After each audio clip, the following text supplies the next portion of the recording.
I was in Milan at a train station. I was like, I'm on my own. I'm in Milan. I've never been here before. Like, this is crazy. And this amazing couple, they were like, they nearly missed their own train because they wanted to help me get on my train. And I was like, the Italians are just the kindest people. And I was like, that was my first experience with Italians, and it just got better from there. They were just such lovely people. And these Italians, they were like, we're going to help you. And they could hardly speak English, but they were trying their best. And they were like, we're going to stay with you until you're safe. And I was like, I had this bad experience in Paris, and then like going to Rome, and like they were so lovely. And even before I even got to Rome, they were just so lovely, just like helping me get on my train and everything, my connection. But yeah, falling asleep on the train was really, really nice. It was like, couldn't. And you're just like lying there. Oh, it was really, really nice. And just thinking that I'm on a train track going into Rome right now. It was 5 in the morning, the train stopped, and this guy came to basically knock on like the carriage doors and be like, okay, yeah, it's your time to get off. I said goodbye to the lovely girls I met, and we played games that night and stuff before we'd gone to sleep.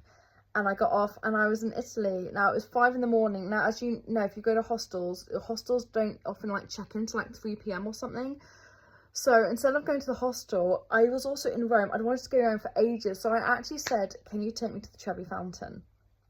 You know, before I'd gone like to the hostel or anything like that, I was like, my backpack on me, and I was like, I went into like a taxi because right outside the train station there was like a taxi rank, and I didn't know the place. I knew I was going to get to the hostel, and then I could look around and work out the area, work out, you know, how to get around and stuff. But to begin with, I was like, well, I know where I'm staying, and I literally just saw a taxi at 5 in the morning, went in one, and I said, can you take me to the Trevi Fountain?